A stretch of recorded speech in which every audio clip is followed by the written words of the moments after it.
श्री स्वामी समर्थ। पुढच्या 12 तासात तुला माझं दर्शन घडणार। तुला आज माझ्याकडून आनंदाची बातमी मिळणार। आजचा हा स्वामी संदेश टाळू नको। जर तू हा संदेश ऐकलास तर भाग्यवान ठरशील। तुझ्यावर कुठलंच संकट येणार नाही। अरे बाळा, पाहून दुर्लक्ष करू नकोस। आज तुझ्या दुःखाचा शेवट होणार, कारण मी तुझ्या सोबत आहे। हा संदेश तू शांतपणे ऐकून घे। मी तुझ्यासाठी काही खास योजना आखून ठेवल्या आहेत, ज्या तुझ्या आयुष्यात सुख, समृद्धी आणि आनंद घेऊन येणार आहेत। माझ्या बाळा, चिंता करू नकोस। या दिवसापासून सर्व काही तुझ्या मनासारखं होईल। तुझ्या आयुष्यात कितीही संकट आली तरी थंड राहा आणि माझ्यावर विश्वास ठेव। अरे बाळा, चांगलंच होणार आहे हे गृहीत धरून पुढे चालत राहा। बाकीचं परमेश्वर पाहून घेईल। हा विश्वास मनात असला की येणारा प्रत्येक क्षण आत्मविश्वासाचा असेल। घाबरून जाऊ नकोस। संकटात जो स्वतःला शांत ठेवून संकटावर मात करतो तोच खरा माझा स्वामी भक्त। अरे बाळा, पुढे मला बरंच काही सांगायचं आहे। ऐकून घेतलंस तर खूप भाग्यवान ठरशील। अरे बाळा, तू घाबरू नकोस।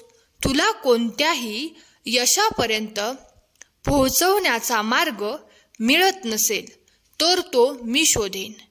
जर कोणताही मार्ग नसेल तर तुझ्यासाठी तो मी बनवेन।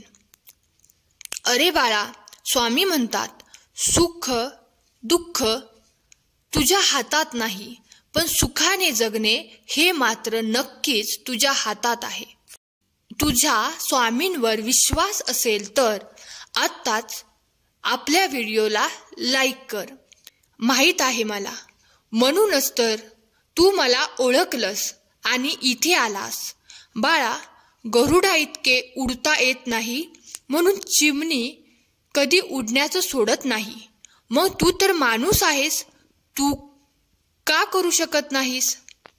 मला माहीत आहे, काही वेळा तुम्ही स्वतःची तुलना इतरांशी केली आहे। तुम्हाला स्वतःची तुलना इतरांशी करायची गरज नाही। तुम्ही पुरेसे आहात। काही वेळा उदास वाटणे ठीक आहे। वाईट वाटून घेऊ नकोस, ती एक मानवी भावना आहे। मी थकलेल्यांना शक्ती देतो आणि दुर्बलांची शक्ती वाढवतो। स्वप्ने पाहिली पाहिजेत, ती पूर्ण होतात। नाहीतर निसर्गाने आपल्याला ते पाहण्याची शक्ती कशाला बरी दिली? सृष्टी कितीही बदलली तरी जोपर्यंत तुम्ही तुमची दृष्टी बदलत नाही तोपर्यंत तुम्ही सुखी होणार नाहीत। खोट्या वचनांपेक्षा स्पष्ट नकार केव्हाही चांगला। लोक तुमच्याशी कसे वागतात हे त्यांचे कर्म, पण तुम्ही त्यांच्यावर कशी प्रतिक्रिया देता हे तुमचे कर्म। सगळीच वादळे आपल्याला उद्ध्वस्त करण्यासाठी येत नसतात। काही वादळे आपल्यातील सामर्थ्याची आपल्याला जाणीव करून देण्यासाठी येतात। अरे बाळा, शक्य आहे। तुला माझ्याशी संवाद साधायला सगळी चिंता सोडून एकदा मनापासून माझे नाव घे। तुझ्या दुःखात मी कायम तुझ्या सोबत असेन, पण तू आनंदी राहा। देव आहे ही श्रद्धा, देव माझं भलं करेल ही श्रद्धा, आणि देव आहे मी त्याला काही दिलं तरच तो माझं भलं करेल ही अंधश्रद्धा।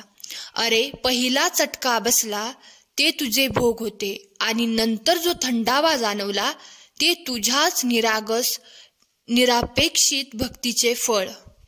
जशी जशी भक्ती वाढत जाईल तसे तसे भोग कमी होत जातील।